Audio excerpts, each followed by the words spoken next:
What's up, guys? Mr. Octagonal here from Octagonal Gaming. Now we're back with the Octagonal podcast here. This is number 5. In this series, we basically talk about stuff going on in sports. Pretty simple. So today we have 2 interesting topics, both having to do with the NBA. Last time, which was, I believe, I think it was 2 days ago, maybe? Where we talked about Dwayne Wade signing with Cleveland and the NFL and the whole kneeling during the national anthem saga. So today we're going to be talking about the new lottery rule, as well as Russell Westbrook's new large extension from the OKC Thunder. So first, let's start with the new lottery rule. So basically, this new rule kind of prevents tanking. Let me just get the full list of the odds up. So yeah. So with the new rules, it basically gives it prevents the teams of highest odds. It doesn't make it as good for them as the worst team, the second worst team, the third worst team, and the fourth worst team all have very similar odds for the first pick. The worst 3 have a 14% chance, and then the team after that has a 12% chance, or 12.5% chance, sorry.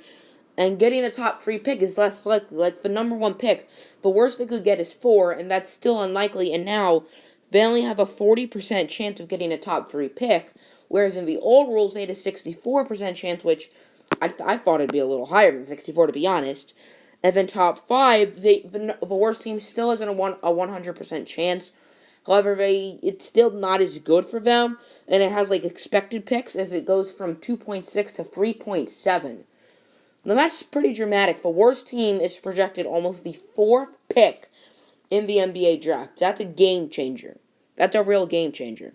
Now let's look towards the middle of the pack, maybe 5 to 8, as Team 5 has a 10.5% chance, Team 8 has a 6% chance, and their new top 5 and top 3 chances increase. As, for example, let's look at Team 7. They go from a 15% chance of getting a top 5 pick to a 32% chance, and a 15% chance of getting a top 5 pick or top 3 pick to a 23% chance, which may not be a lot, but it is. And I'm pretty sure if you move up, I guess you're guaranteed a spot in the top 3. I'm not entirely sure. And teams 9, 10, 11, they still don't have great odds. They have a little bit better odds, but not great odds. Now, I'm here today to tell you why I think this is bad for the NBA. Now, there are good reasons. We're going to go over good and bad. Now, for the good, it prevents teams from tanking, because you have 5 or 6 teams tanking and intentionally losing, which is not good for the league, does not get them money, which is pretty much what they want here, what they're looking for. And we're also seeing the NFL teams starting to do it. The Jets are probably tanking, low-key. I know they just won, but maybe. But the thing is, why I think this is bad for the NBA is, let's look at teams like the Warriors and the Cavs and super teams. I think super teams are honestly good for the NBA. Now you're what are you talking about? No one except for bandwagoners likes super teams. I'm not a bandwagoner. I'm a Pistons fan. I don't personally like super teams. I don't like the Warriors. I don't like the Cavs. Pretty simple. But a lot of people do. A lot of people are fans of the Warriors and Cavs. And that gets the NBA money. Whether it's jersey sales, or shoe sales, or game sales, or anything, it gets the NBA money from that player or players on that team, like the Warriors. Like Steph Curry, for example. Steph Curry is one of the most popular players in the league. Wouldn't you agree? Yeah. You probably would. So in the end, I think this is bad for the league. I understand why, you would think it's good for the league. It prevents teams from tanking. That makes sense. I don't think it'll completely stop teams from tanking, however.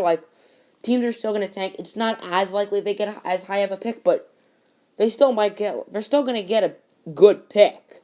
The worst team, at worst, is going to get, the 4th or 5th pick, which obviously isn't very good compared to the first pick, but is still better than what pretty much any other team, can get. So in the end, I don't think this benefits the NBA. However, as I said, it's not a crazy difference. And the vote, all the owners voted on it. The vote was 28 to 1 to 1. So 28 people voted for this new lottery form to happen. One did not, and one, I guess, didn't care. I don't know. I don't know why that one person, or one owner just, okay. So, now we're going to be talking about the Russell Westbrook extension. Now, Russell Westbrook, if you did not hear today, got paid 5 years, $205 million from the OKC Thunder, a super max contract.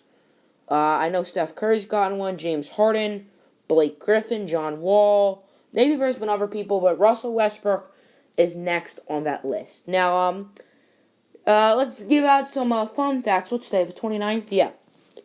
So, Russell Westbrook, I cannot get that out, signed this big contract extension. You're probably thinking, oh, he's extremely loyal to the Thunder. Well, today's Katie's birthday. Believe it or not. He signed his big extension of being loyal the day that the Snake, the non-loyal guy's birthday is. Also, it's my favorite athlete of all time's birthday, Calvin Johnson's birthday, as I just said, but was not clear at all. My favorite athlete of all time. I know he's been bashing my Lions, which I'm not huge on, but happy birthday, Calvin.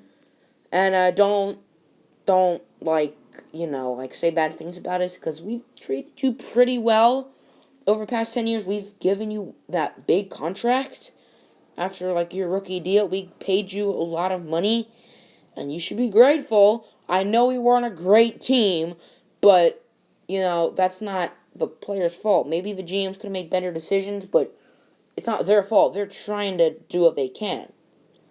But anyway, Russell Westbrook. Now, what does this mean for the Thunder? Now, not only... So, first of all, this means, no tanking for the Thunder in the near future. Because they have Westbrook this year and at least the next 5 years. That's 6 years of this phenomenal player. Maybe in 6 years, he's going to be regressing. He's not going to be that great. At the end of, Harden and Wall and Griffin and Curry and Westbrook's mega deals, they're going to be making $40 million, and some of them might not even be that good. Like Blake Griffin, I think he's overrated. In 5 years, I don't think he's going to be great. So he's maybe making $40 million, and bleh. Good example of that, a few years ago, Joe Johnson was making $24 million. Wasn't really that good, was declining. Now he's making $10 million on the Jazz. He signed his extension, or not extension, he signed a deal last summer. So this is his second year of a 2-year contract. Last year, he was really into the playoffs. But, as I was saying, Westbrook, he's a really good player. He's not going to be as good in 5 years, but he's still really good. I saw something that said Westbrook summer. He won MVP. He became a father. His team added Paul George and Carmelo Anthony for pretty much Victor Oladipo and Enes Kanter. There was something else. I can't think of it. He got his extension, and there was something else, but for whatever reason, I can't think of it.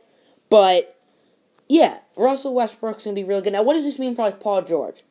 Obviously, there have been plenty of rumors of Paul George going to the Lakers. He's even said he wants to go to his hometown team, which is the Lakers. Him, LeBron, not Westbrook anymore, but what does this mean for Paul George? Now, Paul George, if he resigns with Thunder, he's going to have Russell Westbrook long term.